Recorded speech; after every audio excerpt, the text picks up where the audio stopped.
आप सभी को मेरा नमस्कार। मैं राघवेंद्र जी ऑफिशियल चैनल से आप लोग के अपने इस चैनल पर बहुत बहुत स्वागत है। बड़ी खुशखबरी विधानसभा से आई है एमएलसी शशि यादव जी के द्वारा। आप लोग खुद सुने उन्हीं के जुबानी। और चैनल को लाइक सब्सक्राइब शेयर अवश्य करें। चिलचिलाती गर्मियों में बिना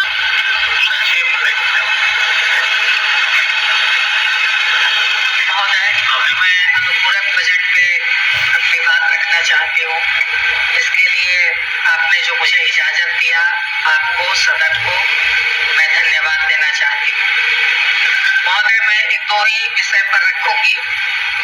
जैसे हेल्थ का जो बजट आप लाए हैं, इसके पहले जो बजट हेल्थ का आया हुआ था सामान्य बजट में, जिसमें 21,70.40 करोड़ का था, जिसे कि दो भाग में आप बांटा गया है। दो भाग में बांट करके खर्च भी हो रहा है, जिसको कि स्थापना मद और योजना मद में। स्थापना मद में है 11,237.64 करोड़ और योजना मद में है 10,003.77 करोड़। मगर मैं ये कहना चाहूंगी महोदय कि इतना बजट है और ये बजट जिस तरह से लाया गया था, उस बजट में दरभंगा में, मुजफ्फरपुर में कैंसर अस्पताल खोलने का, सीएससी को बेहतर बनाने का, और तो इसमें भी अभी तक कहीं कोई हम लोग देख नहीं रहे हैं कोई विकास। अभी तक इतने दिन हो गए और फिर आप बजट की मांग कर रहे हैं, अनुपूरक बजट की। और स्थापना मद में भी जो हम देख पा रहे हैं महोदय कि मैं उस फील्ड में वर्क करती हूँ, तो जो आशा कार्यकर्ता है जिनका कि 2025 से, जो कि आप बिहार सरकार 40% उनको देती है, मगर 25 के अगस्त से आज के डेट तक सैकड़ों पीएससी है जिनको कि जिन आशा कार्यकर्ता और फैसिलिटेटरों को पेमेंट नहीं मिला है। किशनगंज ऐसा जिला है जिस किशनगंज जिला में अभी तक, एक किशनगंज सदर को छोड़ दिया जाए तो बाकी किशनगंज जिला में पेमेंट नहीं हुआ है। आप मोतिहारी जिला का लीजिए, मधुबनी का कई पीएससी है, इस तरह के सैकड़ों पीएससी। आप खुद बताइए महोदय, आप अनुपूरक बजट की सरकार मांग कर रही है, मगर जो स्थापना बजट है उसमें उन आशा कार्यकर्ताओं को जो बहुत कम रकम राज्य सरकार देती है, उसको भी आप साल भर से बकाया रखेंगे, कैसे उनका परिवार चलेगा? जो राज्य राशि बिहार सरकार देती है 3,000 रुपये, वो भी जनवरी से अभी तक उसका भी बकाया है महोदय।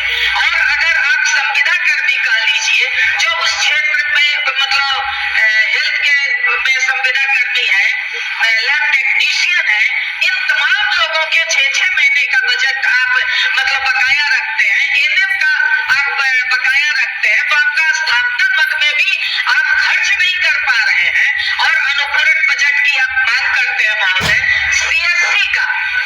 सीएससी में जो आशा हो या जो अन्य लोग काम कर रहे हैं, उनका पैसा आप बकाया रख रहे हैं, तो क्या आप खर्चे पर किस आधार पर ये फिर अनुपूरक बजट इतने बड़े पैमाने पे आप मांग कर रहे हैं? तो मैं यही कहना चाहूंगी सरकार से कि आप तत्काल तौर पर, अगर स्थापना मद में अभी भी बहुत बड़ी राशि है, तो आप इन राशि को आप खर्च करें और जो इस तरह के कर्मी हैं, इन कर्मियों का आप तत्काल ये करें, क्योंकि एनएम बहनों के ही बल पर, आशा बहनों के बल पर आपका पूरा हेल्थ चलता है, संविदा कर्मियों के बल पर पूरा हेल्थ चलता है। इसलिए हम ये कहना चाहेंगे। और इसके साथ ही जो मनरेगा, जिसको कि अब ग्रामजी योजना के तहत आप ले आए हैं, इसमें भी पहले 100 दिन का था, आप 125 दिन कर दिए और उसमें भी मुश्किल से भी 10% लोगों को रोजगार नहीं मिल पा रहा है। बजट का आप जो इनके लिए बजट अलॉट किए हैं, 10% भी उनके मजदूरी में आप खर्च नहीं कर पा रहे हैं, फिर भी आप बजट बढ़ा करके मांग रहे हैं। तो महोदय, हम ये अनुपूरक बजट या बार-बार जो अनुपूरक बजट है, ये किसके लिए है?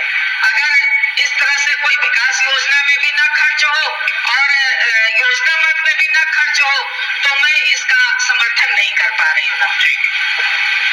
माननीय सर्वे, यह अनुपूरक बजट, मैं कई बार इस विषय को सदन में ले आया। इतनी मोटी पुस्तक है, प्रथम अनुपूरक विवरण महोदय 672 पेज की यह पुस्तक है। सात महोदय,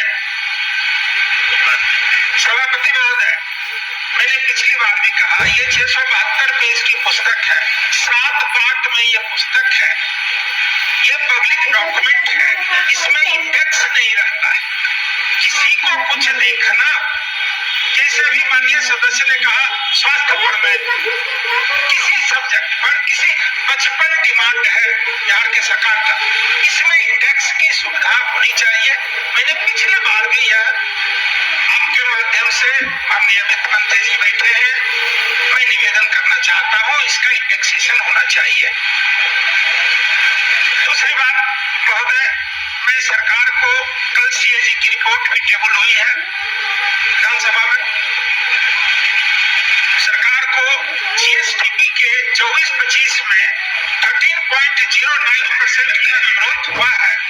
मैं बिहार की सरकार को इस बात के लिए बधाई देता हूं कि बिहार के सकल घरेलू आय में 13.09% की बढ़ोतरी। लेकिन श्रीमान जी, जहां तक अनुपूरक व्यय का सवाल है, 3,47,589 करोड़ का ओरिजिनल बजट आया था और फर्स्ट सप्लीमेंट्री 83,000 करोड़ रुपए का श्रीमान जी आया है। 87,000 करोड़ रुपए का फर्स्ट सप्लीमेंट्री आया है।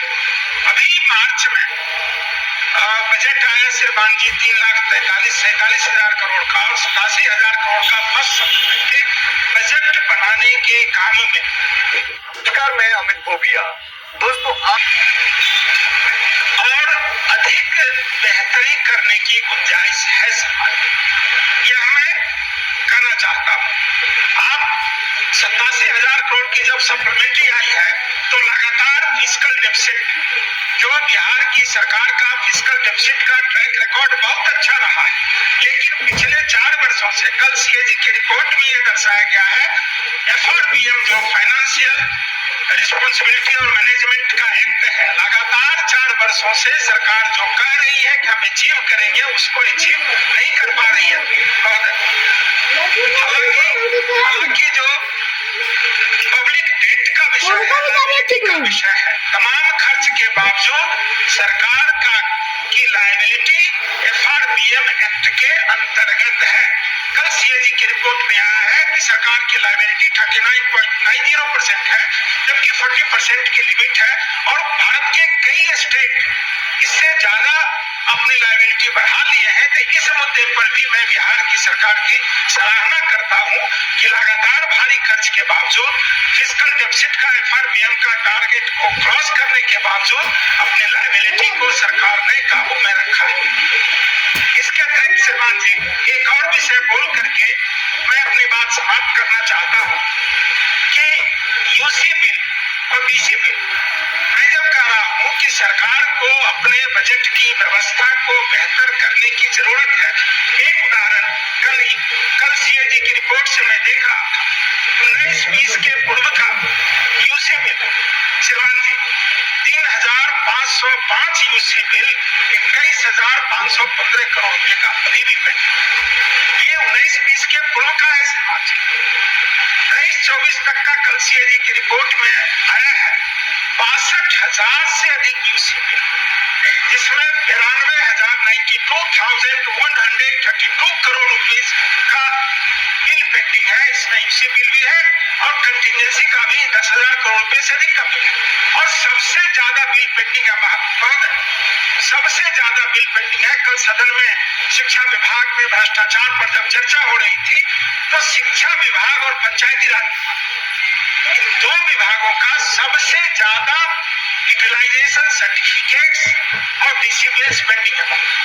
उसका डेटा है, समय की बाध्यता है, लेकिन 19-20 के पहले 21,000 करोड़ के और 23-24 का भी 20,000 करोड़ के, 22-23 का 23,000 करोड़ के, कुल मिला करके यह जो UC bill, DC bill, fiscal responsibility bill, reconciliation जो अकाउंट का रिकॉन्सिलेशन जो संधारण जो अकाउंट्स का होता है वह बहुत धीमी गति से हो रहा है।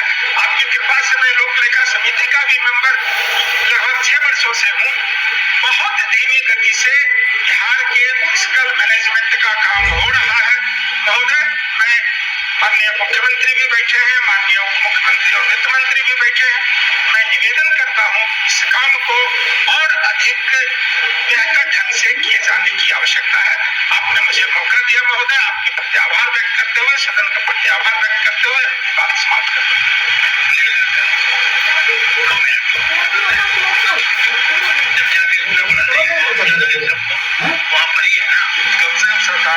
सरकार सौंपने महोदय वित्तीय वर्ष 26-27 के प्रथक अनुपूरक के सामान्य वाद विवाद में हिस्सा लेने के लिए आपने समय दिया, आभार व्यक्त करता हूँ। इसके साथ साथ मैं अपने राष्ट्रीय